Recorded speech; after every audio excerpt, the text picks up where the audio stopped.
মাহফিল ও হালকায় জিকির।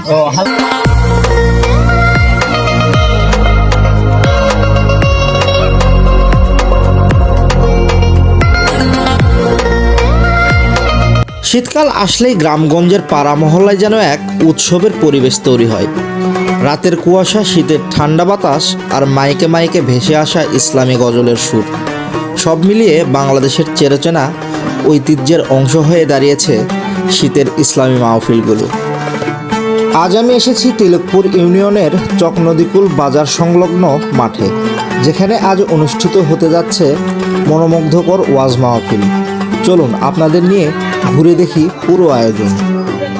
শীতের কনকনে রাত, চারদিকে কুয়াশা, মাঠ জুড়ে হাজার মানুষের সমাগম। দূর থেকে দেখলে মনে হয় এটা কি মেলা নাকি মাহফিল। মাঠের চারপাশে ঝুলছে রঙিন আলো, লাইটের ঝিলিক কুয়াশার ভিতর দিয়ে আরও অপরূপ লাগছে। মাহফিল মানে এখন শুধু ধর্মীয় আলোচনা নয়, সাথে থাকে একের পর এক দোকানপাট। সবগুলা কিন্তু ওয়াজে আসছে। একদম বড় ভাই এটা। চাচা কোথায় আসছেন আপনি? বলো। আমি আসছি ওই যে আমাদের ওয়াজ মাহফিল। মাহফিল হচ্ছে। ওয়াজ মাহফিল। হ্যাঁ, ওয়াজ মাহফিল ও হালকায় জিকির। ওয়াজ মাহফিল ও হালকায় জিকির। গরম চা, পেঁয়াজু, আলুর চপ, কসমেটিক্সের দোকান, শিশুদের খেলনার দোকান, টুপি, আতর, তসবি, ইসলামী বই আর বিভিন্ন ধরনের খাবারের স্টল। এসব দেখে প্রথমে মনে হবে এ কি মাহফিল নাকি পুরোপুরি একটি মেলা। সবাই ঘুরছে, হাসছে, কেনাকাটা করছে, আনন্দে মেতে আছে ছোট বড় সব বয়সের মানুষ। রাত ধীরে ধীরে বাড়ছে, আস্তে আস্তে মাইকে ঘোষণা শোনা যাচ্ছে, মাহফিলের মূল বয়ান শুরু হবে। মানুষ একসাথে ভিড় করতে থাকে মঞ্চের সামনে।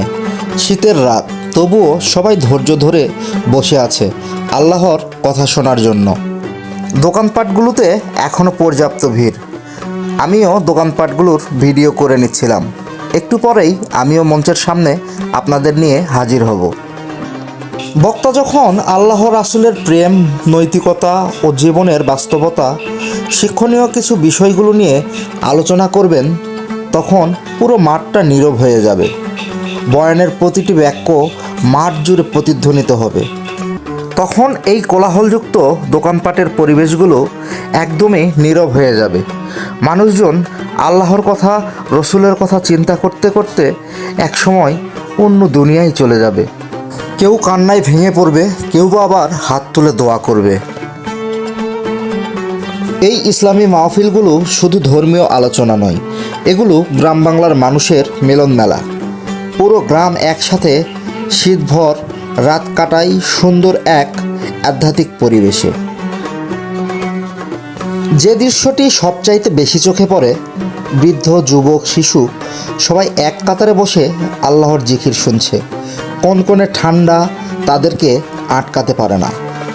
দূর থেকেই শোনা যায় মাইকের নরম সুরে তেলাওয়াত, মাঝে মাঝে নাতের আওয়াজ। কুয়াশা ভেদ করে সেই সুর বাতাসে ভেসে আসছে। মনে হচ্ছে এ যেন শীতের রাতে এক টুকরো প্রশান্তির ডাকে সাড়া দিচ্ছে পুরো গ্রাম। অনেকক্ষণ থেকেই হাঁটাহাঁটি করছিলাম। এই ভাইয়ের দোকানে কিছু মিষ্টি দেখলাম, আর মিষ্টিগুলো অনেক মজার ছিল, তাই কিছু মিষ্টি কিনে নিলাম।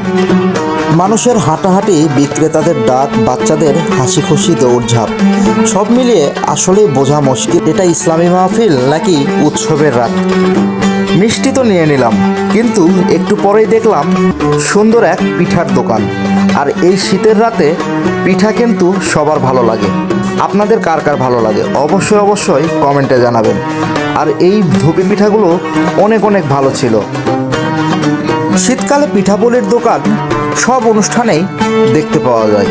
তারা অনুষ্ঠানের এক কোণে বসে পিঠা বানায়। কি চমৎকার পানগুলো, তাই না?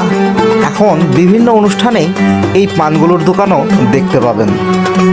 পানগুলো খেতে কিন্তু আসলেই অনেক মজা হয়। আর এই অঞ্চলে কিন্তু পানের বরজও রয়েছে, তাই পানগুলো কিন্তু একদম টাটকা টাটকা ছিল। বড় বড় লাইটের আলো আর কুয়াশা ভেজা রাত্রি একদমই অন্যরকম একটা পরিবেশ এনে দিয়েছিল। মাঠের এক পাশে দেখা যায় মহিলাদের জন্য আলাদা পর্দা টাঙানো বিশাল এক ব্যবস্থা। মহিলারা নিশ্চিন্তে বসে বয়ান শুনবেন। গ্রাম বাংলার মাহফিলে যে শৃঙ্খলা বজায় থাকে, এটাই তার সবচাইতে বড় উদাহরণ। এরা বিশ্বাস জামাতের মৃত্যু আজকের এই চকনদীকুল মাঠের মাহফিলে এসে সত্যিই মনে হলো শীতের রাতে যত ঠান্ডাই হোক না কেন, মানুষের অন্তরের উষ্ণতা, আল্লাহর প্রতি ভালোবাসা, এসব কিছুই মাহফিলের আসল প্রাণ। যারা এই সুন্দর আয়োজন করেছেন, নিরাপত্তার ব্যবস্থা করেছেন, দোকানপাটের ব্যবস্থা করেছেন, সবাইকে আমার পক্ষ থেকে অনেক অনেক কৃতজ্ঞতা।